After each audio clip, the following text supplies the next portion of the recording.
right, you fantastic humans. Let's get into this question. The figure shows the outline of a new pier that is going to be built at the ocean. What is the area of the pier? And I see a semicircle and a rectangle.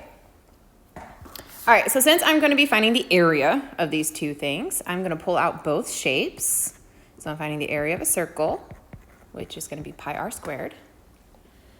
I can see that my diameter here equals 30, which means my radius has to be 15, which is quick mental math.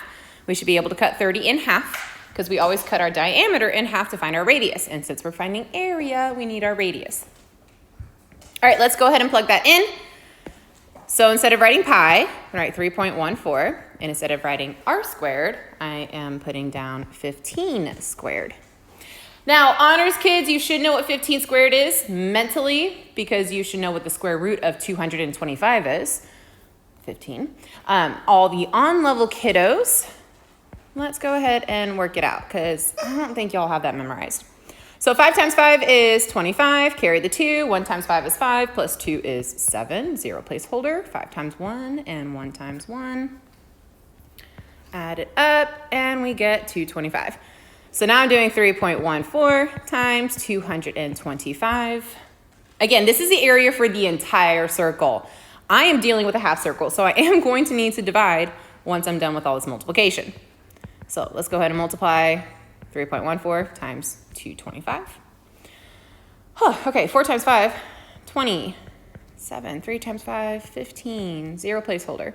4 times 2 is 8. 1 times 2 is 2. 3 times 2 is, whoop, not 3, it's 6. 2 0 placeholders. Now I'm multiplying into the third number, so I need to start into the third place value. 4 times 2 is 8. 1 times 2 is 2. 3 times 2 is 6. Let's add it up. 7 plus 8 is 15. 1 plus 5 is 6. Plus 2 is 8. Plus 8 is 16. 1 is 2. It's 8. It's 10. All right, we got 706.5 for the entire area of the entire circle. So this is 706. But clearly we're dealing with a half circle here, so we are going to need to cut 706.5 in half. Let's do that down here.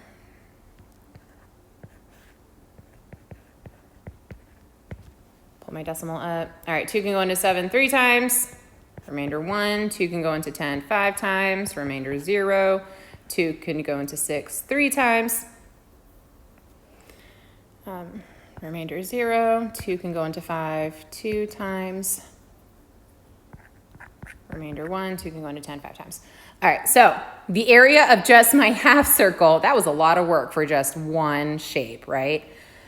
Is 353.25.